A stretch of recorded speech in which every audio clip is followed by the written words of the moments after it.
ಹೌದಪ್ಪ, ಈ ದೇವ್ರು ಹೇಳದ ಕೆಲಸ ಮಾಡಿದ್ನ? ಸೌಲನ್ ಮಾಡಿದ್ನ?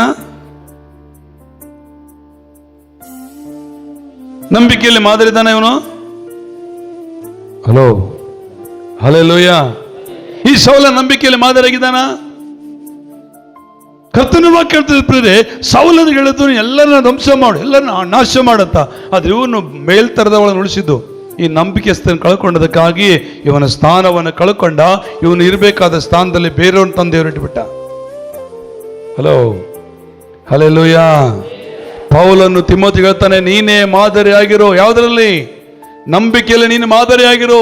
ನೀನು ಮಾದರಿ ಆಗಿಲ್ಲದಿದ್ರೆ ನಿನ್ನ ಸ್ಥಾನ ತೆಗೆದು ಬೇರೊಬ್ಬರನ್ನು ಕುಂದಿಸ್ತಾನೆ ಅಂತ ಹೇಳ್ತಾನೆ ದೇವರು. ಇಲ್ಲಿ ದೇವರು ಸೌಲನಿಗೆ ಅರಸನ ಸ್ಥಾನವನ್ನು ಕೊಟ್ಟು, ಅರಸನ ಒಂದು ಸಿಂಹಾಸನ ಕೊಟ್ಟು ಕೂಡಿಸಿದ್ದಾನೆ. ಆದರೆ ಈ ಸೌಲನ್ ಏನ್ ಮಾಡಿದಾನೆ? ಅವನು ನಂಬಿಕಸ್ಥನಾಗಿರ್ಲಿಲ್ಲ, ನಂಬಿಕೆಯನ್ನು ಕಳ್ಕೊಂಡು ಬಿಟ್ಟ, ದೇವರ ಮಾತಿಗೆ ಅನುಸಾರ ನಡೀಲಿಲ್ಲ. ಅದಕ್ಕಾಗಿ ಅವನು ತಳ್ಳಿ ಬಿಟ್ಟು ಅವನ ಸ್ಥಾನದಲ್ಲಿ ಕುರಿಗಳನ್ನು ಕಾಯುವಂತ ವ್ಯಕ್ತಿ ತಂದು ಕುಂದಿಸ್ತ. ಅವನೇ ದಾವೀದನು. ಹಲ್ಲೆಲೂಯ. ಯಾರನ್ನು ತಂದಿಟ್ಟ? ಇವತ್ತು ನಿನಗೆ ಕೊಟ್ಟ ಕೆಲಸ ನಿನ್ನ ನಂಬಿಕೆಯಲ್ಲಿ ನೀನು ಮಾಡದಿದ್ರೆ ನಿನ್ನ ತಳ್ಳಿ ಬಿಡ್ತಾನೆ, ನಿನ್ ಗೆಟ್ ಔಟ್ ಅಂತಾನೆ, ನಿನ್ನ ಸ್ಥಾನದಲ್ಲಿ ಬೇರೊಬ್ಬರು ತಂದು ಕೂರಿಸ್ತಾನೆ. ಅವಾಗ ನೀನು ನೋಡಿ ಪಶ್ಚಾತ್ತಾಪ ಪಡಬೇಕು. ಸೌಲ್ ಹಂಗೆ ಪಶ್ಚಾತ್ತಾಪ ಪಟ್ಟ. ನೀವು 16, 17, 18 ಹೋಗಿ ನೋಡ್ರಿ, ಅವನು ಅಳ್ತಾ ಇದ್ದಾನೆ. ಜನರು ಏನಂತಾರೆ ಗೊತ್ತಾ?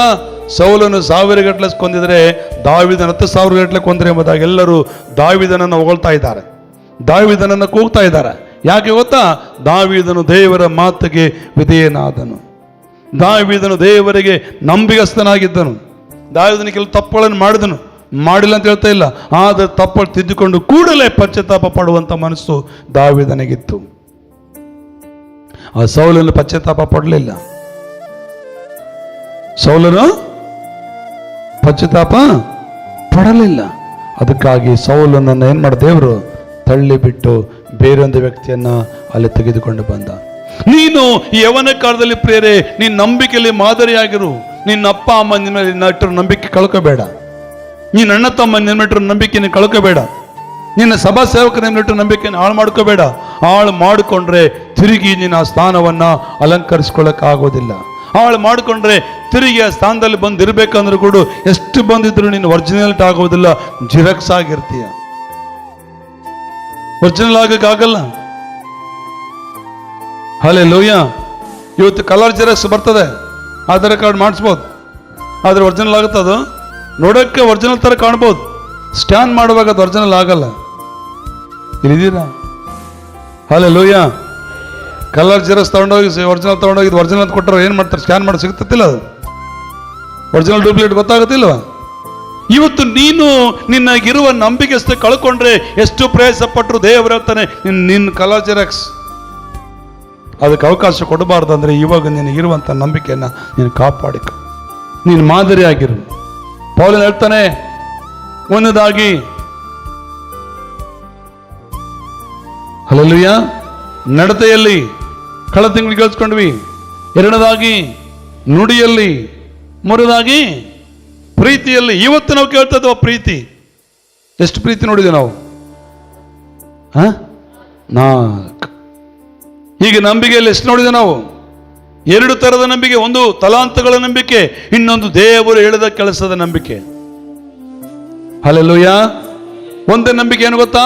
ನನಗೆ ಕೊಟ್ಟಿರುವ ಕೆಲಸದಲ್ಲಿ ನಾವು ನಂಬಿಕೆಸ್ಥರಾಗಿರ್ಬೇಕು.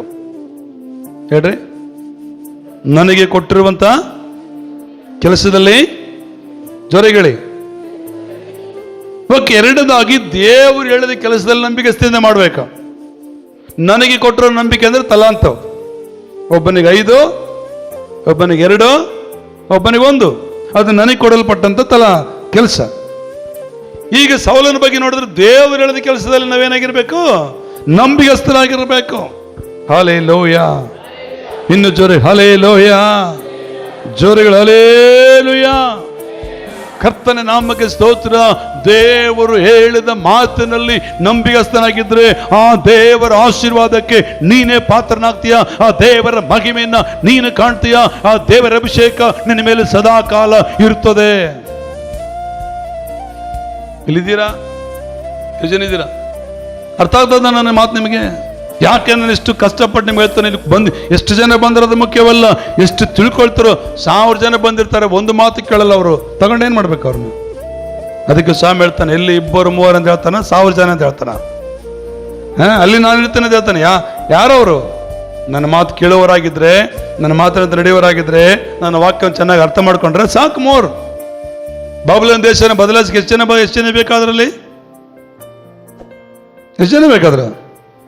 ಬರೀ 4 ಜನರು ಬಾಬುಲನ್ ದೇಶ ಬದಲಾಯಿಸಿದ್ರಿ. ಹಲ್ಲೆಲೂಯಾ. ಇಲ್ಲಿದ್ದೀರಾ? ಹಲ್ಲೆಲೂಯಾ. ದೇವರ ವಾಕ್ಯ ಹೇಳ್ತದೆ, ಇವತ್ತು ನಿನಗೆ ಕೊಟ್ಟ ಕೆಲಸದಲ್ಲಿ ನಂಬಿಗಸ್ತನಾಗಿರು. 2 ದೇವರು ಹೇಳಿದ ಮಾತಿನಲ್ಲಿ ನೀನು ನಂಬಿಗಸ್ತನಾಗಿರು. ಪೌಲ್ ಹೇಳ್ತಾನೆ, ನೀನೇ ನಂಬಿಕೆಯಲ್ಲಿ ಮಾದರಿ ಆಗಿರು. ತಿಮೋತಿ ನನ್ನ ಮಗನೇ ಅಂತ ಹೇಳ್ತಾನೆ. ತಿಮೋತಿ ಸೌಲನ ಮಗ ಅಲ್ಲ, ಪೌಲನ ಮಗನಲ್ಲ, ಪೌಲನ ಅಣ್ಣನ ಮಗ ಸಹ ಅಲ್ಲ, ಪೌಲನ ತಮ್ಮನ ಮಗನ ಅಲ್ಲ, ಬೇರೆ. ಪೌಲನೇ ಬೇರೆ, ತಿಮೋತಿನೇ ಬೇರೆ. ಆದರೆ ಪೌಲ್ ಹೇಳ್ತಾನೆ, ನನ್ನ ಮಗನಾದ ತಿಮೋತಿ ಅಂತ ಹೇಳ್ತಾನೆ. ಅಂದ್ರೆ ಎಷ್ಟು ನಂಬಿಕೆ ಆತನ ಕಾಪಾಡ್ಕೊಂಡು ಬಂದಿರ್ಬೋದು ನೋಡಿ. ಪೌಲನಿಗೆ ಮದುವೆ ಇಲ್ಲ, ಪೌಲನ ಅಣ್ಣನ ಮಗ ಅಲ್ಲ ಕೂಡ ತಿಮೋತಿ, ಪೌಲನ ಸಂಬಂಧಿಕರ ಮಗನು ಕೂಡ ಅಲ್ಲ, ಬೇರೆ ಯಾರೋ ಅಪರಿಚಿತ ವ್ಯಕ್ತಿ. ಈಗ ದೇವರ ಪ್ರೀತಿಯಲ್ಲಿ ಒಂದಾದವರವರು. ಆದ್ರೆ ಹೇಳ್ತಾನೆ, ನನ್ನ ಮಗನಾದ ತಿಮೋತಿ ಅಂತ ಹೇಳ್ತಾನೆ. ಅಂದ್ರೆ ಎಷ್ಟು ನಂಬಿಕೆಯನ್ನು ಕಾಪಾಡ್ಕೊಂಡು ಬಂದಿರ್ಬೋದು ಆ ತಿಮೋತಿ. ಒಂದ್ಸಲ ಆಲೋಚನೆ ಮಾಡ್ರಿ. ಎಲ್ಲರೂ ನನ್ನ ಮಗ ಅಂತ ಹೇಳಕ್ಕಾಗಲ್ಲ, ನಮ್ಮವ್ರು ಅಂತ ಹೇಳ್ಬೋದು. ನನ್ನ ಮಗ ಅಂತ ಹೇಳ್ಬೇಕಂದ್ರೆ ಎಷ್ಟು ನಂಬಿಕೆಯನ್ನು ಕಾಪಾಡ್ಕೊಂಡು ಬಂದಿರ್ಬೋದು. ಒಂದ್ಸಲ ಆಲೋಚನೆ ಮಾಡಿ. ಆ ನಂಬಿಕೆಯಲ್ಲಿ ನೀನು ಮಾದರಿಯಾಗಿರು ತಿಮೋತಿ, ನೀನು ಮಾದರಿಯಾಗಿರು. ಸ್ವಲ್ಪ ಯೋಚನೆ ಮಾಡಿ, ಸ್ವಲ್ಪ ಆಳವಾಗಿ ಯೋಚನೆ ಮಾಡಿ. ಈ ಸೌಲನು ಕೂಡ ಅವನೇನು ಬಹಳ ವಿದ್ಯಾವಂತನಲ್ಲ, ಅವನು ಒಳ್ಳೆಯವನಲ್ಲ. ಅವ್ರ ತಂದೆಯ ಕತ್ತೆಗಳು ಕಳೆದೋಗಿದ್ದಾವೆ. ನೀವು 14ನೇ ಅಧ್ಯಾಯ 13ನೇ ಅಧ್ಯಾಯದಲ್ಲಿ ನೋಡಿದ್ರೆ ಅವ್ರ ತಂದೆಯ ಕತ್ತೆ ಕಳೆದೋಗಿದ್ದಾವೆ. ಸಾಮೇಲನ ಬರೆದ ಪುಸ್ತಕದಲ್ಲಿ ಹುಡುಕೋಕೆ ಹೋಗಿರ್ತಾನೆ. ಏನಕ್ಕೆ ಹೋಗಿರ್ತಾನೆ ಅವನು ಗೊತ್ತಾ? ಸೌಲ ಸ್ಟೋರಿ. ಹುಡುಕಕ್ಕೆ ಹೋಗಿರ್ತಾನೆ ಅವನು, ಕತ್ತೆ ಸಿಗೋದಿಲ್ಲ. ಅವ್ರು ದೇವರು ಸಾಮೇಲನ ಸಂಗಡ ಮಾತಾಡ್ತಾನೆ. ಇಸ್ರಾಯೇಲ್ ನಮ್ಗೆ ಅರಸ ಬೇಕು, ರಾಜ ಬೇಕಂತ ಟಾರ್ಚರ್ ಮಾಡ್ತಿರ್ತಾರೆ ಸಾಮ್ಯುಯೇಲನಿಗೆ. ಏನ್ ಮಾಡ್ಬೇಕು ಗೊತ್ತಾಗುತ್ತೆ, ಸುಮ್ಮನೆ ದೇವರ ಹತ್ರ ಸಾಮ್ಯುಯೇಲನ ಪ್ರಾರ್ಥನೆ ಮಾಡ್ತಾ ಇರ್ತಾನೆ. ಆವಾಗ ದೇವ್ರು ಹೇಳ್ತಾನೆ, ಅಲ್ಲಿ ಕತ್ತೆ ಹುಡುಕಕ್ಕೆ ಬರ್ತಾನ ಅವನು ಕರ್ಕೊಂಬಂಡಿ ಇವ್ನ ಅರಸನಾಗಿ ಇಟ್ಬಿಡು ಅಂತ ಹೇಳ್ತಾನೆ. ನಂಬಿಕೆಸ್ತಿಕೆಯಿಂದ ದೇವರ ಕೆಲಸವನ್ನ, ಅಂದ್ರೆ ಆ ಅರಸ ಸ್ಥಾನವನ್ನು ದೇವರು ಕೊಟ್ರೆ ಸೌಲನಿಗೆ, ನಂಬಿಕೆಸ್ತಿಕೆ ಅವನು ಏನೇ ಮಾಡಲಿಲ್ಲ, ಕಾಪಾಡಿಕೊಳ್ಳಲಿಲ್ಲ. ಆ ನಂಬಿಕೆ ಸ್ಥಾನ ಏನು ಮಾಡಲಿಲ್ಲ, ಉಳಿಸ್ಕೊಳ್ಳಿಲ್ಲ, ಅದು ಹಿಡ್ಕೊಳ್ಳಿಲ್ಲ. ಸಾಮ್ಯುಯೇಲನಿಗೆ ಎದುರು ಹೇಳ್ತಾನೆ, ನಾನೇನು ತಪ್ಪು ಮಾಡೇನಿ, ದೇವ್ರಿಗೆ ಬೇಕಾಗಿದೆ ಮಾಡೀನಿ ಅಂತ ಹೇಳ್ತಾನೆ. ದೇವ್ರು ಹೇಳೇನ ಕೆಲವೊಂದು ತಗೊಂಬಾರಪ್ಪ, ಕೆಲವೊಂದು ಉಳಿಸಪ್ಪ ಅಂತ ಎಲ್ಲ ಸಂಹಾರ ಮಾಡಿದ್ವಿ. ಏನು ಮಾಡ್ತಾನೆ, ಕೆಲವು ಅಧಿಕ ಪ್ರಸಂಗ ಮಾಡ್ತಾರ, ಮತ್ತು ಎಕ್ಸ್ಟ್ರಾ ಓವರ್ ಆಕ್ಟಿಂಗ್ ಅಂತಾರೆ, ಇದನ್ನ ಅತಿ ಬುದ್ಧಿವಂತಿಕೆ ಮಾಡ್ತಾರ. ಅದು ನಡೆಯುವುದಿಲ್ಲ ದೇವರ ಹತ್ರ. ಇವತ್ತು ಕರ್ತನ ವಾಕ್ಯ ಹೇಳ್ತದೆ, ನಂಬಿಗಸ್ತಿಕೆಯಲ್ಲಿ ನೀನೇ ಮಾದರಿ ಆಗಿರ. ಹಲ್ಲೆಲೂಯ. ಜೋರೆಗಳು ಹಲ್ಲೆಲೂಯ. ಇನ್ನು ಜೋರೆ ಹಲ್ಲೆಲೂಯ. ಶಬ್ದ ಹಲ್ಲೆಲೂಯ. ಕರ್ತನಿಗೆ ಸ್ತೋತ್ರವಾಗಲಿ. ಪ್ರೇರೆ, ನಾವು ವಿಮೋಚನೆ ಕಾಂಡ, ಧರ್ಮೋಪದೇಶ ಕಾಂಡ ಬರದಲ್ಲಿ ಅಲ್ಲಿ ಕೂಡ ಇಬ್ಬರು ಬರ್ತಾರೆ, ಮೋಸೆ ಮತ್ತು ಯೆಹೋಶುವ. ಎಷ್ಟು ಜನ ಗೊತ್ತಾ? ಈ ಮೋಸೆ ಇಸ್ರಾಯೇಲ್ ನಾಯಕನಾಗಿ ಇಸ್ರಾಯೇಲ್ ನಡೆಸ್ಕೊಂಡು ಬರ್ತಿರ್ಬೇಕಾದ್ರೆ ಮೋಸೆಯ ಕೆಲಸವನ್ನ, ಮೋಸೆಯ ಜವಾಬ್ದಾರಿಯನ್ನ ತನ್ನ ಮಕ್ಕಳಿಗೆ ಕೊಡಬೇಕಾಗಿತ್ತು. ಆದರೆ ಮೋಸೆ ಮಕ್ಕಳಿಗೆ ಆ ಕೆಲಸ ಕೊಡ್ಲಿಲ್ಲ ದೇವರು. ಯಾರಿಗೆ ಕೊಟ್ಟನು? ಯೆಹೋಶುವನಿಗೆ ಕೊಟ್ಟನು. ಯಾಕೆ? ಮೋಸೆ ಮಕ್ಕಳಿರ್ಲಿಲ್ವಾ? ಮಕ್ಕಳಿದ್ರಿ, ಆದ್ರೆ ಮೋಸೆ ಮಕ್ಕಳಿಗೆ ಆ ಕೆಲಸವನ್ನು ಕೊಡ್ಲಿಲ್ಲ.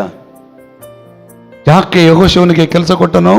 ಯೆಹೋಶುವನು ಮೋಸೆಯ ಜೊತೆಯಲ್ಲಿ ಇದ್ದನು. ಯೆಹೋಶುವನು ನಂಬಿಗಸ್ತನ ನಡೆದನು. ಯೆಹೋಶುವನು ಮೋಸೆಯೊಟ್ಟಿಗೆ ಅಷ್ಟು ವರ್ಷಗಳ ಕಾಲ ಪ್ರಯಾಣ ಮಾಡಿದ್ರು ಒಂದು ದಿನ ಕೂಡ ಎದುರಾಗಿ ಮಾತಾಡಲಿಲ್ಲ ಮೋಸೆಗೆ. ಒಂದು ದಿನ ಮೋಸೆಗೆ ನೋವಾಗುವ ರೀತಿ ನಡ್ಕೊಳ್ಳಲಿಲ್ಲ. ಒಂದು ದಿನ ಮೋಸೆಗೆ ವಿರುದ್ಧವಾಗಿ ಜೀವನ ಮಾಡಲಿಲ್ಲ, ವಿರುದ್ಧವಾಗಿ ಮಾತಾಡಲಿಲ್ಲ. ಅಷ್ಟು ನಂಬಿಗಸ್ತನಾಗಿ ಮೋಸೆಗೆ ಯೆಹೋಶುವನಿದ್ದನು. ಹಲ್ಲೆಲೂಯ. ಜೋರೆಗಳು ಹಲ್ಲೆಲೂಯ. ನಿಮ್ಗೆ ಡೌಟ್ ಇದ್ರೆ ತೆಗಿರಿ, ಧರ್ಮೋಪದೇಶ ಕಾಂಡ ಕೊನೆ ಪುಸ್ತಕಕ್ಕೆ ಬಂದು ನೋಡಿದ್ರೆ ಅಲ್ಲಿ ನೋಡ್ತೇವೆ ಆ ಕೆಲಸವನ್ನು ಯಾರಿಗೆ ಒಪ್ಪಿಸ್ಕೊಡ್ತಾ ಇದ್ದಾನೆ. ಆ ಮೋಸೆ ಮಾಡಿದಂಥ ಸೇವೆಯನ್ನ ನೋಡ್ರಿ ಒಂದ್ಸರಿ.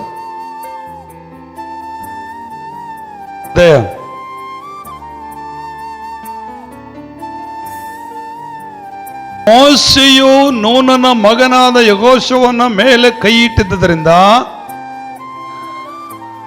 ಆಮೇಲೆ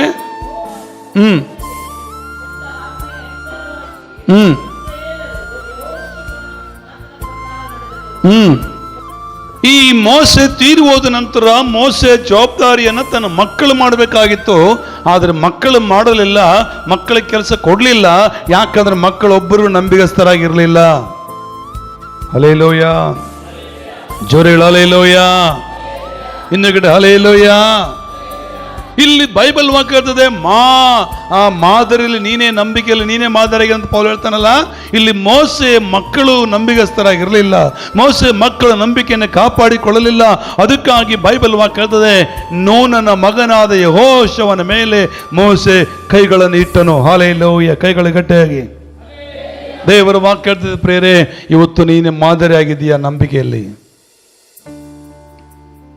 ಮೋಸೆ ಮಕ್ಕಳು ನಂಬಿಗಸ್ತರಾಗಿದ್ರ? ಇಲ್ಲ. ಯಾರು ನಂಬಿಕಸ್ಥರಾಗಿದ್ರಲ್ಲಿ? ಯಾರು ಅವನು? ಅವ್ರ ಚಿಕ್ಕಪ್ಪನ ಮಗನ? ಮೋಸೆ ದೊಡ್ಡಪ್ಪನ ಮಗನ? ಅಲ್ಲ, ಬೇರೆ ಅವನು. ನಂಬಿಗಸ್ತಕೆಯನ್ನು ದೇವ್ರು ನೋಡ್ತಾನೆ. ನೀನು ಯಾರೋ, ಎಲ್ಲಿಂದ ಬಂದಿಯೋ, ಯಾಕೆ ಬಂದಿಯೋ ಅದೆಲ್ಲ ದೇವ್ರು ನೋಡಲ್ಲ. ನಂಬಿಗಸ್ತಕೆಯನ್ನು ನೋಡಿ ಆ ಕೆಲಸವನ್ನು ನಿಮಗೆ ಕೊಡುತ್ತಾನೆ. ಅದನ್ನು ನಿನಗೆ ಕಳ್ಕೊಳ್ಬೇಡಿ, ಅದನ್ನು ನೀನು ಹಾಳು ಮಾಡ್ಕೋಬೇಡ, ಅದನ್ನು ತಿರಸ್ಕರಿಸಬೇಡ. ತಿರಸ್ಕರಿಸಿದ್ರೆ ನಿನಗೆ ಬರ್ತಕ್ಕಂಥ ಪಾಲು ನಷ್ಟ ವಿನಃ ಲಾಭವಲ್ಲ. ಹಲ್ಲೆಲೂಯಾ. ಇನ್ನು ನಾವು ಸಾಮ್ಯೇಲನ ಬರೆದ ಪುಸ್ತಕ ನೋಡಿದ್ರೆ, ಏಲಿ ಒಬ್ಬ ಯಾಜಕನು. ಏಲಿ ಮಕ್ಕಳು ಆ ಯಾಜಕನ ಸೇವೆ ಮಾಡಬೇಕಾಗಿತ್ತು. ಏಲಿ ಮಕ್ಕಳು ಯಾಜಕನ ಕಾರ್ಯ ಮಾಡಬೇಕಾಗಿತ್ತು. ಏಲಿ ಮಕ್ಕಳು ಭ್ರಷ್ಟರಾದ ಬೈಬಲ್ ಹೇಳ್ತದೆ. ಏಲಿಯ ಮಕ್ಕಳಿಗೆ ಬದಲಾಗಿ ದೇವರು ಯಾರನ್ನು ತಂದಿಟ್ಟನಲ್ಲಿ? ಸಾಮುವೇಲನ ತಂದಿಟ್ಟನೋ.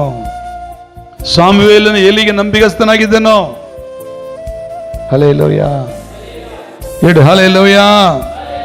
ಇಲ್ಲಿದ್ದೀರಾ? ಗುರುವಿಗೆ ಶಿಷ್ಯನು ನಂಬಿಗಸ್ತನಾಗಿರಬೇಕು. ಇಲ್ಲಿ ನೋಡ್ತೇವೆ, ನಾಯಕನಿಗೆ, ಮೋಸೆಬ ನಾಯಕನಿಗೆ ಯೆಹೋಶುವ ನಂಬಿಗಸ್ತನಾಗಿದ್ದಕ್ಕಾಗಿ ಮೋಸೆಯ ದೇವರು ಯೆಹೋಶುವನ ಸಂಗಡ ಕಾರ್ಯ ಮಾಡಿದನು. ಅಲ್ಲಿ ಯೆಹೋಶುವನ ಬರೆದ ಪುಸ್ತಕಕ್ಕೆ ಬಂದು ನೋಡಿದ್ರೆ, ಮೋಸೆ ಮಾತು ಕೇಳಿದಂಗೆ ನಿನ್ನ ಮಾತುಗಳು ನಾವು ಕೇಳ್ತೇವೆ ಜನ ಅಂತ ಅದಾರ. ಯಾರಿಗಂತಂದ್ರ ಮಾತನ್ನ? ಮೋಸೆ ಮಕ್ಳಿಗೆ ಅಂತಂದ್ರ, ನಿಮ್ಮ ಅಪ್ಪ ಹೇಳ್ದಂಗೆ ನಾವು ಕೇಳಿದ್ವಿ, ನೀನು ಹೇಳ್ದಂಗೆ ನಾವು ಕೇಳ್ತಾ ಮಕ್ಕಳ ಹತ್ರ ಬಂದು ಮಾತಾಡ್ತದಾರ? ಇಲ್ಲ ಪ್ರಿಯರೇ, ಕರ್ತನ ವಾಕ್ಯ ಹೇಳ್ತದೆ. ನಾವು ನೋಡಿ ಯೆಹೋಶುವನ ಬರೆದ ಪುಸ್ತಕಕ್ಕೆ ಬಂದು ನೋಡಿದ್ರೆ 1ನೇ ಅಧ್ಯಾಯ 2ನೇ ವಚನದಿಂದ ಓದ್ಕೊಂತ ಬಂದ್ರೆ,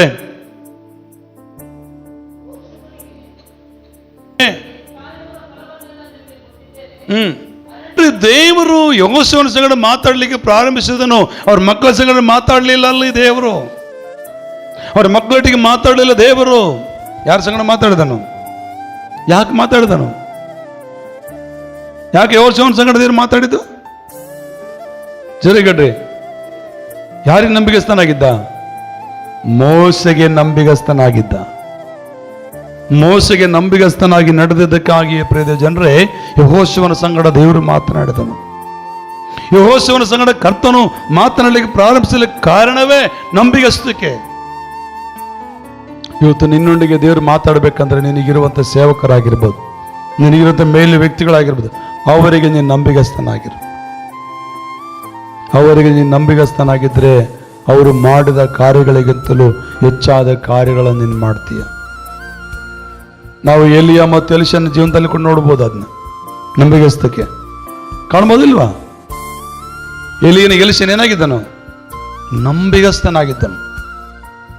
ನಂಬಿಕೆ ಯಾವತ್ತೂ ದ್ರೋಹ ಮಾಡಲಿಲ್ಲ, ನಂಬಿಕೆ ಯಾವತ್ತೂ ವಿರುದ್ಧ ನಡ್ಕೊಳ್ಳಿಲ್ಲ.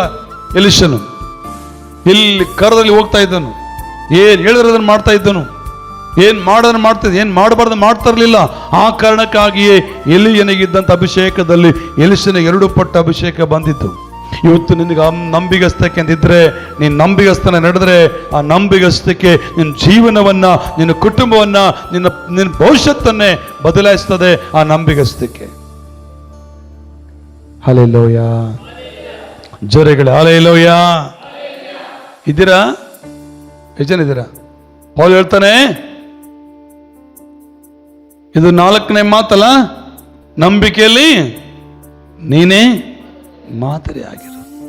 ಸಾಮ್ಯೇಲನ ಬರೆದ ಮೊದಲನೇ ಪುಸ್ತಕ ನಮಗೆ ನೋಡ್ತೇವೆ. ಏಲಿ ಮಕ್ಕಳು ಭ್ರಷ್ಟರಾದ್ರಂತಲ್ಲಿ. ಏಲಿ ಸಂಗಡ ಮಾತಾಡ್ತಿದ್ದ ದೇವರು, ಏಲಿ ಸಂಗಡ ದೇವರ ಆತ್ಮ ಇತ್ತು, ಆದ್ರೆ ಮಕ್ಕಳಿಗೆ ಬರಬೇಕಾಗಿತ್ತು. ಅವ್ರ ಮಕ್ಕಳು ಭ್ರಷ್ಟರಾಗಿದ್ದಕ್ಕಾಗಿ ಯಾರ ಸಂಗಡ ಮಾತಾಡ್ಲಿಕ್ಕೆ ಪ್ರಾರಂಭಿಸಿದ ದೇವರು? ಯಾರೊಟ್ಟಿಗೆ ಮಾತಾಡ್ಲಿಕ್ಕೆ ಪ್ರಾರಂಭ ಮಾಡಿದ್ದು? ಸಾಮುವೇಲನೇ ಸಾಮುವೇಲನೇ ಸಾಮುವೇಲನೇ 3 ಸಾರಿ ಮಾತನಾಡಿದ್ರು ದೇವರು. ಯಾರ ಹತ್ರ ಓಡೋದ ಸಾಮುವೇಲ? ಅವ್ರ ಅಮ್ಮ ಹತ್ರ ಓಡೋದ? ಅವ್ರ ಅಪ್ಪ ಇದ್ದಿಲ್ಲ? ಸಾಮುವೇಲ್ಗೆ ಅಪ್ಪ ಇದ್ದಿಲ್ಲ, ಅಮ್ಮ ಇದ್ದಿಲ್ಲ, ಯಾರು ಮಾತಾಡ್ತಿಲ್ಲ. ಅವ್ರ ಚಿಕ್ಕಮ್ಮ ಇದ್ದಿಲ್ಲ, ಚಿಕ್ಕಮ್ಮನ ಮಕ್ಕಳು ಇರಲಿಲ್ಲ, ಎಲ್ಲರಿದ್ರು, ಯಾರ ಹತ್ರ ಓಡೋಗ್ಲಿಲ್ಲ. ಅಲ್ಲಿ ಯಾಜಕನಾಗಿರುವ ಏಲಿ ಹತ್ರ ಹೋಗ್ತಾನೆ. ಸ್ವಾಮಿ ನನಗೆ ಕರೆದ್ರ, ಸ್ವಾಮಿ ನನಗೆ ಕರೆದ್ರ. 3 ಸಾರಿ ಹೋಗ್ತಾನೆ. ಅವಾಗ ಏಲಿ ಗೊತ್ತಾಯ್ತು, ಇವನನ್ನು ಕರೆಯುವರು ಮನುಷ್ಯರಲ್ಲ, ದೇವರು. ಹಲ್ಲೆಲೂಯ. ಇನ್ನೊಂದು ಸಾರಿ ಶಬ್ದ ಬಂದ್ರೆ ಇದ್ದೇನೆ, ಅಪ್ಪಣೆ ಆಗಲಪ್ಪ ಅಂತ ಹೇಳ್ಕೊಟ್ಟ ಆ ಗುರು. ಏಲಿ ಅದೇ ಹೇಳ್ಕೊಟ್ಟ, ಅದೇ ಮಾತನ್ನ ಸಾಮುವೇಲ್ ಹೇಳ್ದ. ಇನ್ನೊಂದ್ಸರಿ ಕರೆದಾಗ ಇದ್ದೇನೆ, ಅಪ್ಪಣೆ ಆಗಲಂದ. ಆ ಮಾತು ಹಿಡಿದು ಆ ಸಾಮುವೇಲನನ್ನ ದೇವರು ದೊಡ್ಡ ಪ್ರವಾದಿಯನ್ನಾಗಿ, ಅರಸರನ್ನು ಅಭಿಷೇಕ ಮಾಡುವ ಪ್ರವಾದಿ ಆದನು. ಚಪ್ಪಳದಟ್ಟ ಗಟ್ಟಿಯಾಗಿ ಹಲ್ಲೆಲೂಯ. ಯಾಕಾಗಿದೆ? ಹೆಂಗಾದ ಆತನು? ನಂಬಿಗಸ್ತಿಕೆಯನ್ನ ಕಳ್ಕೊಳ್ಳಲಿಲ್ಲ. ಆ ಸಾಮುವೇಲನ ತಾಯಿ ಕೂಡ ನಂಬಿಗಸ್ತನಾಗಿದ್ದ. ಹೆಂಗೆ ಅಂತ ಹೇಳ್ತೀರಾ? ತಾಯಿ ಹೇಳಿದ್ಲು, ಹಾಲು ಕೊಡೋದು ಬಿಟ್ಟು ಕೊಡ್ಲ, ಮಗನೇ ನೀನು ಇಲ್ಲಿರ್ಬೇಕಪ್ಪ, ತಿರುಗಿ ನಮ್ಮ ಮನೆಗೆ ಬರಬಾರ್ದು ಅಂತ ಹೇಳೋರ್ಲು. ಯಾವತ್ತನು ಹೋಗಿದ್ದೈತೆ ವಾಕ್ಯದಲ್ಲೇ ವಾಪಸ್ಸು? ಯಾವತ್ತನ ನಾವು ಮನೆಗೆ ಹೋಗಿ ಬಂದನೈತೆ ಬೈಬಲ್ ಹೇಳ್ತೀಯಾ? ಎಲ್ಲ ಸ್ಟೋರಿ ಓದಲು ಸಾಧ್ಯನಾ? ನೋ. ಅಮ್ಮಗೆ ಕೂಡ ನಂಬಿಗಸ್ತನಾಗಿದ್ದ. ನಮ್ಮಮ್ಮ ಇಲ್ಲಿ ಬಿಟ್ಟು ಹೋಗಿದ್ದಾಳೆ, ನಾನು ಇಲ್ಲೇ ಇರಬೇಕು, ಅಮ್ಮನ ಮಾತು ನಾನು ದಾಟಬಾರ್ದು, ನಂಬಿಕೆಯನ್ನು ಕಾಪಾಡಿಕೊಂಡನು ಸಾಮುವೇಲನು. ಜರಗೆ ಹಲ್ಲೆಲೂಯ. ಅಮ್ಮಗೆ ನಂಬಿಗಸ್ತನಾಗಿದ್ದ ಸಾಮುವೇಲನು. ಈ ಕಡೆ ಅವರ ಮೇಲಿರುವಂತ ಏಲಿ ಯಾಜಕನಿಗೂ ಅವರ ಗುರುವಿಗೂ ಕೂಡ ನಂಬಿಗಸ್ತನಾಗಿದ್ದನು. ಇವತ್ತು ನಾವು ಒಂದ್ಸಲ ನಮ್ಮನ್ನು ಪರಿಶೀಲಿಸ್ಕೊಂಡು ನಾವು ಹೆಂಗಿದ್ದೇವೆ? ಇದ್ರ ಅನುಸಾರವಾಗಿದ್ದೀವ? ಸ್ವಲ್ಪ ವ್ಯತ್ಯಾಸವಾಗಿದ್ದೀವ? ಕೆಲವು ಸಾರಿ ಹಂಗಿರ್ತೀವಿ ಸರ್, ಕೆಲವು ಸಾರಿ ಹೆಂಗಿರ್ತೀವಿ ಸರ್. ಯಾಕೆ ನನ್ನ ಜೀವನದಲ್ಲ ಫಲಿಸಕ್ಕಾಗ್ತಾ ಇಲ್ಲ? ಯಾಕೆ ನಮ್ಮ ಜೀವನದಲ್ಲಿ ಫಲ ಕಾಣಕ್ಕಾಗ್ತಾ ಇಲ್ಲ? ನಾವು ಕಾಣುವ ಫಲದಲ್ಲಿ ನಿಂತ್ಕೊಳ್ತಿಲ್ಲ ಯಾಕೆ? ಅದು ಅಭಿವೃದ್ಧಿ ಆಗ್ತಿಲ್ಲ ಯಾಕೆ? ನಾವು ಹೆಂಗಿದ್ದೇವೆ ಅಂದರೆ, ಈ ಭಾಷೆಯಲ್ಲಿ ಹೂಸ್ರೋಳೆ ಅಂತ ನೋಡಿರ, ಹಚ್ಚಗಿರ್ತತೆ, ಅದು ಕಲರ್ ಆಗ್ತತೆ, ಅದೇ ಕಲರ್ ಬದಲಾಯಿಸ್ಕೊಳ್ತದೆ ತಾನಾಗಿ ತಾನೇ. ಇವತ್ತು ನಮ್ಮ ಮನುಷ್ಯನ ಕೂಡ ಹಂಗಿದ್ದಾನೆ. ನಾವು ಕಲರ್ ಬದಲಾಯಿಸ್ಕೊಳ್ಬಾರ್ದು, ನಮ್ಮ ಸ್ವಭಾವ ಬದಲಾಯಿಸ್ಕೊಳ್ಬೇಕು. ಆಮೆನ್. ಹಲ್ಲೆಲೂಯ. ಜೋರಾಗಿ ಹಲ್ಲೆಲೂಯ. ಒಂದು ಸಾರಿ ನಂಬಿಗಸ್ತನ ಕಳ್ಕೊಂಡ್ರೆ ಆ ನಂಬಿಗಸ್ತ ಮತ್ತೆ ಸಿಗಲ್ಲ. ನಾನು ಮೊನ್ನೆ ಒಂದ್ಸಾರಿ ಒಂದು ಕಲ್ಲಂಗಡಿ ಹಣ್ಣು ತಗೊಂಬರಕ್ಕೆ ಹೋಗಿದ್ದೆ ಸಹೋದರನ ಹತ್ರ. ಅಲ್ಲ ಹುಡುಗ ಇದ್ದ. ಈ ಹುಡುಗ ನಿನ್ನ ಜೊತೆಗಿದ್ದಾನಪ್ಪ ಅಂತ ಕೇಳಿದೆ ನಾನು. ಒಂದ್ಸಾರಿ ನನ್ನ ಜೊತೆಗಿದ್ದಾನೆ, ಸ್ವಲ್ಪ ಚೆನ್ನಾಗಿ ನೋಡ್ಕಪ್ಪ ಅಂತಂದೆ. ಇಷ್ಟೇ ಹೇಳಿದ್ದು. ಸಾರ್ ಇವನು ಕೈ ಸುದ್ದಿಲ್ಲ ಸಾರ್, ಇವನ್ ಅಂಗಡಿ ಮೇಲೆ ಬಿಟ್ಟ ನನಗೆ ಭಯ ಆಗ್ತದೆ, ಇವನು ಸುಜ್ಜೋದನಲ್ಲ ಇವನಂತ ಅಂದ. ಯಾಕಂತ ಅದಾನೆ? ನಂಬಿಗಸ್ತ ಕಳ್ಕೊಂಡನ ಅವನು. ಸ್ವಲ್ಪ ನೋಡ್ಕೊಳಪ್ಪ ಹುಷಾರ. ಇಲ್ಲ ಸಾರ್, ಈಗ ಏನಾದ್ರು ಹೇಳು, ಇವನ್ ಕೈ ಸುಜ್ಜಿಲ್ಲ, ಇವನು ಏನೇನು ಮಾಡಿದ್ರು ಉಪಕಾರ, ಇವನು ವೇಸ್ಟ್, ಇವನು ಹೊಸ ಹುಡುಗ ಅವನು. ಯಾಕೆ ಹೇಳ್ತಾನೆ? ಅವನ ಕ್ಯಾರೆಕ್ಟರ್ ನೋಡಲ್ಲ ಮಾತಾಡೋದು. ಅವನ ನಂಬಿಕೆ ಕಳ್ಕೊಂಡೋದಕ್ಕೆಲ್ಲ ಮಾತು ಬಂದಿದ್ದು. ಇವತ್ತು ನೀನು ನಿನ್ನ ಕರ್ತನ ನಿಂತುಕೊಂಡಾಗ ನೀನು ಯಾವ ರೀತಿ ನಿಂತುಕೊಳ್ತಾ ಇದೆಯಾ? ದೇವರು ನಿನ್ನ ಬಗ್ಗೆ ಏನು ಮಾತಾಡ್ತಾ ಇದ್ದಾನೆ?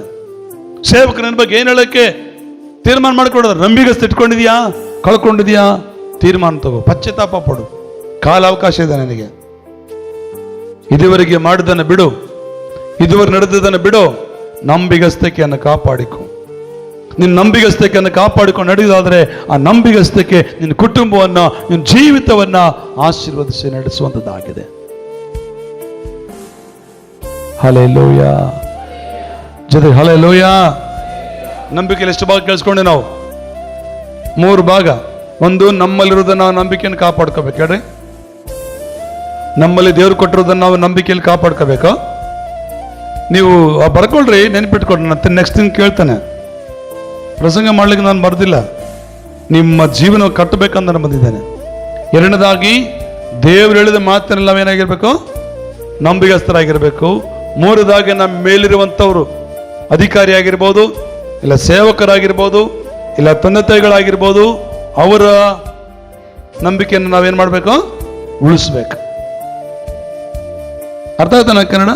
ಒಂದು, ನಮ್ಮಲ್ಲಿರುವುದ ನಂಬಿಕೆಯನ್ನು ಕಾಪಾಡ್ಕೋಬೇಕು. ತಲಾಂತು ನಮಗೆ ಕೆಲವೊಂದು ಹಾಡಾಡುವಂಥದ್ದನ್ನು ಕೊಟ್ಟಿರ್ತಾನೆ, ಕೆಲವು ವಾಕ್ಯ ಓದೋದು ಕೊಟ್ಟಿರ್ತಾನೆ, ಕೆಲವು ಸುವಾರ್ತೆ ಹೇಳೋದು ಕೊಟ್ಟಿರ್ತಾನೆ, ಕೆಲವೊಂದು ಸ್ಕಿಟ್ ನಾಟಕ ಮಾಡೋದು ಕೊಟ್ಟಿರ್ತಾನೆ. ಆ ತಲಾಂತ ನಾವೇನು ಮಾಡಬಾರ್ದು? ಕಳ್ಕೋಬಾರ್ದು. ಒಂದನೇ ಭಾಗ. ಎರಡನೇ ಭಾಗ ಏನು ಗೊತ್ತಾ? ದೇವ್ರು ಹೇಳ್ತಾನೆ ಇದನ್ನು ಮಾಡು ಅಂತ, ಪಾಸ್ಟ್ ಅಲ್ಲ. ದೇವ್ರು ಹೇಳ್ತಾನೆ ಅದನ್ನು ನಾವು ಕರೆಕ್ಟಾಗಿ ಮಾಡಬೇಕು, ಆ ನಂಬಿಕೆಯಲ್ಲಿ ನಿಂತ್ಕೊಳ್ಬೇಕು.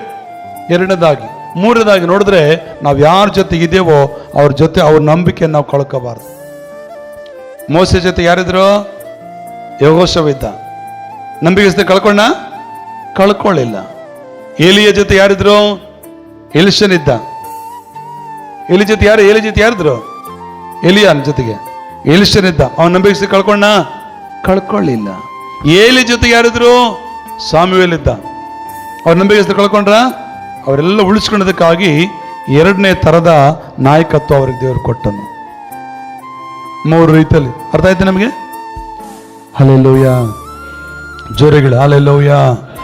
ಇನ್ನೊಂದು ಸರಿ ಗಟ್ಟಿ ಹಲ್ಲೆಲೂಯ. ಓಕೆ, ಕೊನೆಯದಾಗಿ ನಾನು ಮುಗಿಸ್ತೇನೆ. ತೆಗಿರಿ ತಿಮೋಥಿ ಬರೆದ ಪತ್ರಕ್ಕೆ ಶುದ್ಧತ್ವ.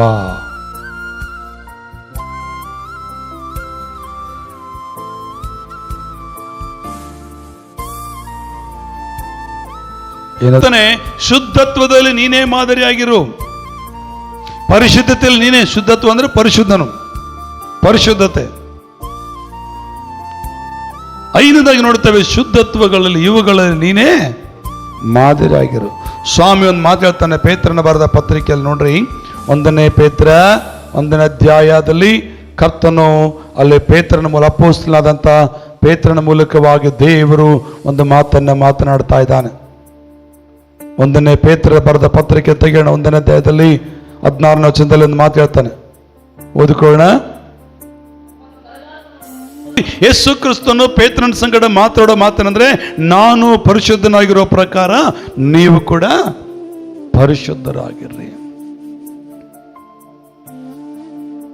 ಈ ಪರಿಶುದ್ಧತೆಯಲ್ಲಿ ನೀನೇ ಮಾದರಿಯಾಗಿರು. ಅನೇಕ ಜನರು ಪರಿಶುದ್ಧತೆ ಇಲ್ಲ, ಹಾಳು ಮಾಡ್ಕೊಂಡಿದ್ದಾರೆ, ಅವ್ರ ಜೀವಿತವನ್ನು ಕಳ್ಕೊಂಡ್ಬಿಟ್ಟಿದ್ದಾರೆ. ನೋಡೋಕ್ಕೇನೋ ಚೆನ್ನಾಗಿ ಕಾಣ್ತಾರೆ, ಪರಿಶುದ್ಧರ, ಅದೇ ಪರಿಶುದ್ಧತೆಯನ್ನು ಕಳ್ಕೊಂಡ್ಬಿಟ್ಟಿದ್ದಾರೆ.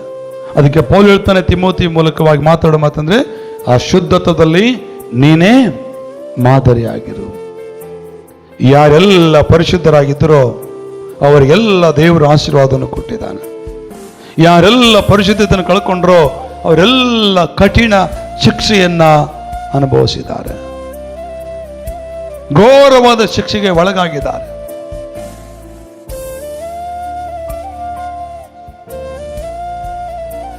ಸ್ವಾಮಿ ಸ್ಪಷ್ಟ ಹೇಳ್ತಾನೆ, ನಿಮ್ಮನ್ನು ಕರೆದಾತನು ಪರಿಶುದ್ಧನಾಗಿರೋ ಪ್ರಕಾರವೇ ನೀವು ವಿಧೇಯರಿಗೆ ತಕ್ಕಂತೆ ನಿಮ್ಮ ಎಲ್ಲಾ ನಡವಳಿಕೆಯಲ್ಲಿ ಪರಿಶುದ್ಧರಾಗಿರಿ. ಯಾಕೆಂದ್ರೆ ನಾನು ಪರಿಶುದ್ಧನಾಗಿರೋದ್ರಿಂದ ನೀವು ಕೂಡ ಹಿಂಗೆ ಇರ್ಬೇಕಂತ ಹೇಳ್ತಾನೆ. ಮತ್ತೆ ಇರೋದು ಬಿಡೋದು ನಮಗೆ ಬಿಟ್ಟದ್ದು, ನಿಮಗೆ ಬಿಟ್ಟದ್ದು. ಪೌಲ್ ಏನ್ ಮಾತಾಡ್ತಾನೆ, ಮದುವೆ ಮಾಡಿಕೊಳ್ಳದಿರೋದು ಒಳ್ಳೇದು, ಆದ್ರೆ ಕಾಮಾಭಿಲಾಷಕ್ಕೆ ತಟ್ಟುಕೊಳ್ಳಗಾಗದಿದ್ರೆ ಮದುವೆ ಮಾಡ್ಕೊಂಡ್ಬಿಡ್ರಿ, ನೀವು ವಿಚಾರಕ್ಕೆ ಒಳಗಾಗಿ ಭ್ರಷ್ಟರಾಗಬೇಡ್ರಿ ಅಂತ ಹೇಳ್ತಾನೆ ಪೌಲನು. ನನ್ನಂಗಿರೋದು ಒಳ್ಳೇದು ನಿಮಗೆ, ಆದ್ರೆ ನಿಮ್ಮ ಶರೀರ ಬಲಹೀನತೆ ಸೋತು ಹೋಗುವುದಾದ್ರೆ ನೀವು ಮದುವೆ ಮಾಡಿಕೊಂಡು ಕುಟುಂಬಸ್ಥರಾಗಿದ್ದು ದೇವರನ್ನು ಸ್ತುತಿಸ್ರಿ. ಹಂಗೂ ಒಪ್ಪಂಗಿಲ್ಲ ಹಿಂಗೂ ಇರಂಗಿಲ್ಲ ಅಂದ್ರೆ ನಿಮ್ಮಲ್ಲಿ ಇರುವಂತ ಮೂರ್ಖತ್ವ ಇನ್ನು ಬಿಟ್ಟು ಹೋಗಿಲ್ಲ ಅಂತ ಅರ್ಥ. ಬೈಬಲ್ ವಾಕ್ಯ ಹೇಳ್ತದೆ, ಶುದ್ಧತ್ವಗಳಲ್ಲಿ ನೀನೇ ಮಾದರಿಯಾಗಿರು. ಶುದ್ಧತೆಯಲ್ಲಿ ನೀನೇ ಮಾದರಿಯಾಗಿದ್ರೆ ನಿನ್ನ ಕುಟುಂಬದಲ್ಲಿ, ನಿನ್ನ ಜೀವನದಲ್ಲಿ ದೇವರ ಕಾರ್ಯ ಹೊಂದಿಕೊಳ್ತವೆ. ಯಾರೆಲ್ಲ ಪರಿಶುದ್ಧರಾಗಿದ್ದಾರೆ ಬೈಬಲ್ ನೋಡೋಣ. ಯೋಸೇಫನಿದ್ದನು, ಇನ್ಯಾರಿದ್ರು? ಅವನೊಬ್ಬನೇನಾ ಇದ್ರು? ಎಸ್, ಅನೋಕ ಕೂಡ ಮದುವೆ ಮಾಡ್ಕೊಂಡಿದ್ದಾನೆ, ಆದ್ರೆ ಅವನು ಪಾಪ ಮಾಡಿಲ್ಲ. ಯೋಸೇಫನ ಸಹ ಮದುವೆ ಮಾಡ್ಕೊಂಡಿದ್ದಾನೆ, ಆದ್ರೆ ಅವನು ಪಾಪ ಮಾಡಿಲ್ಲ, ತನ್ನ ಪರಿಶುದ್ಧತೆಯನ್ನು ಕಳ್ಕೊಳ್ಳಿಲ್ಲ. ಮತ್ತಿನ್ಯಾರಿದ್ರು ಪರಿಶುದ್ಧರಾಗಿ?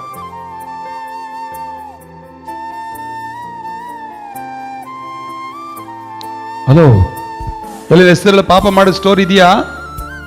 ಹೆಸರಲ್ಲಿ ಕೆಟ್ಟದ ನಡ್ಕೊಂಡ ಸ್ಟೋರಿ ಇದೆಯಾ? ಎಲ್ಲರೂ ಅಲಂಕಾರ ಮಾಡ್ಕೊಂಡು ಸ್ಟೋರಿ ಇದೆಯಾ? ಇಲ್ಲ. ಆಕೆ ಕೂಡ ಪರಿಶುದ್ಧತೆಯನ್ನು ಕಾಪಾಡಿಕೊಂಡಳು. ಏನೋ ಅನೋಕನ ಕಾಪಾಡಿಕೊಂಡನು, ಯೋಸೇಫನ ಕಾಪಾಡಿಕೊಂಡನು, ಎಸ್ತೇರಳು ಕಾಪಾಡಿಕೊಂಡಳು. ಪರಿಶುದ್ಧತೆಯನ್ನು ಕಾಪಾಡಿಕೊಂಡವರೆಲ್ಲ ಪರಲೋಕ ರಾಜ್ಯಕ್ಕೆ ಬಾಧ್ಯರಾಗಿ ನಿಂತ್ಕೊಂಡಿದ್ದಾರೆ.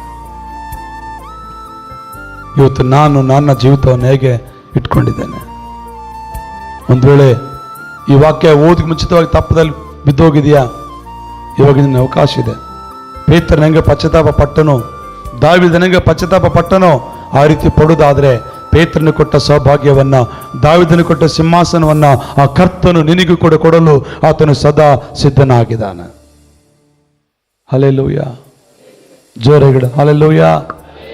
ಪೌಲನು ಒಂದೊಂದು ಮಾತಿನಲ್ಲಿ ಬಹಳ ಅರ್ಥ ಇದಾವೆ. ನಿಜವಾಗಲೂ ಪೌಲನಲ್ಲಿ ಕಲಿಬೇಕಾದ ವಿಷಯಗಳು ಯವನಸ್ಥರು ತುಂಬಾ ಇದಾವೆ. ಪೌಲನ ಬಗ್ಗೆ ತೆಗೆದುಕೊಂಡು ಮಾತಾಡಿದ್ರೆ ಭಯಂಕರವಾಗಿದ್ದಾವೆ. ನೋಡಿ, 2 ದಿನಗಳು ಈ ಒಂದೇ ಅಧ್ಯಾಯದ ಒಂದೇ ವಚನದಲ್ಲಿ ಮಾತಾಡ್ತಾ ಇದ್ದೇವೆ ಅಲ್ಲ?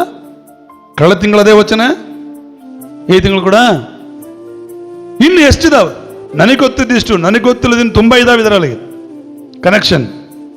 ಅದು ನಾನು ಏನು ಹೇಳಕ್ಕೆ ಭಾವಿಸ್ತೇನೆ, ನಮ್ಮನ್ನು ನಾವು ಸರಿಪಡಿಸ್ಕೊಳ್ಳೋಕ್ಕೆ ನಾವು ಪ್ರಯತ್ನ ಪಡೋಣ, ನಮ್ಮನ್ನು ನಾವು ಕರೆಕ್ಷನ್ ಮಾಡಿಕೊಳ್ಳೋಣ. ಬೇರೆ ಯಾರೋ ನಮ್ಗೆ ಹೇಳತಕ್ಕನ ಬೇಡ, ನಮ್ಗೆ ಗೊತ್ತಾದ್ಕೊಳ್ಳಂತ ಇದ್ಕೊಳ್ಳೋಕೆ ನಾವು ಸಿದ್ಧ ರೆಡಿ ಆಗೋಣ. ಕೆಲವು ಸರ್ ನಮಗೆ ನಮ್ಮ ಬುದ್ಧಿ ಹೆಂಗಂದ್ರೆ ನಮ್ಮ ಮಾಡೋ ತಪ್ಪಂದು ಗೊತ್ತಿದ್ರು ಹಂಗೆ ಹೋಗ್ತಿರ್ತೇವೆ. ಬೇರೆ ಯಾರೋ ಹೇಳಿದಾಗ ನಮ್ಗೆ ಅರ್ಥ ಆಗ್ತದೆ, ಅಲ್ಲೇ ತನಗೆ ಹೋಗೋದು ಬೇಡ ಅಂತ ನನ್ನ ಭಾವನೆ. ನನಗೆ ನಾವೇ ತಿದ್ದುಕೊಂಡು ನಡೆಯುವುದಾದರೆ ನನ್ನ ಕರ್ತನಾದ ಯೇಸು ಸ್ವಾಮಿ ನಮ್ಮ ಜೀವಿತವನ್ನು ಆಶೀರ್ವದಿಸಲು ಶಕ್ತನಾಗಿದ್ದಾನೆ. ಕಣ್ಮುಚ್ಕೊಳ್ಳೋಣ, ಎಲ್ಲರೂ ಮೊಣಕಲ್ಲಾಕೋಣ. ಕೇಳಿದ 5 ವಿಷಯಗಳನ್ನು ಸ್ವಾಮಿ ನಿನ್ನ ಕರಗಳಿಗೆ ಸಮರ್ಪಿಸ್ತೇನೆ. ಈ ಪರಿಶುದ್ಧತೆ ಬಗ್ಗೆ ಬಹಳ ಇದೆ.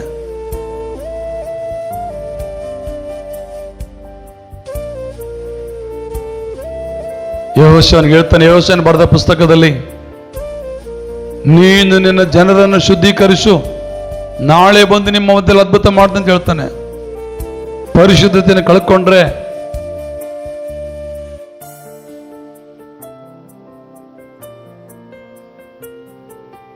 ನಾವು ತಿರುಗಿ ಪಡ್ಕೊಳ್ಳೋಕ್ಕಾಗುವುದಿಲ್ಲ. ಪರಿಶುದ್ಧತೆ ಬಹಳ ಮುಖ್ಯವಾದದ್ದು. ಥ್ಯಾಂಕ್ ಯು ಜೀಸಸ್,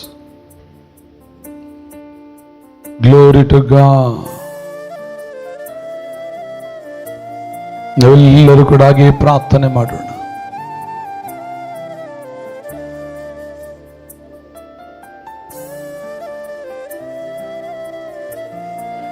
ನಾನು ಹೆಂಗಿರ್ಬೇಕಂತ ತೀರ್ಮಾನ ಮಾಡ್ಕೊಂಡಿದ್ದೀರಿ. ಕಳೆದ ತಿಂಗಳು 2 ವಚನ 2 ಮಾತು ಕೇಳಿಸ್ಕೊಂಡು, ಈ ತಿಂಗಳು 3 ಕೇಳಿಸ್ಕೊಂಡಿದ್ದೇವೆ. ನಾವು ಹೆಂಗಿರ್ಬೇಕು ಇದರಲ್ಲಿ?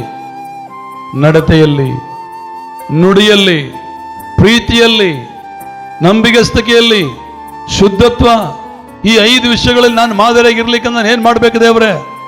ಕೈಗಳನ್ನು ಮೇಲೆ ಕೆತ್ತೀಯಾ? ಬಾಯಿ ತೆರೆದು ಸ್ತೋತ್ರ ಮಾಡ್ತೀಯಾ?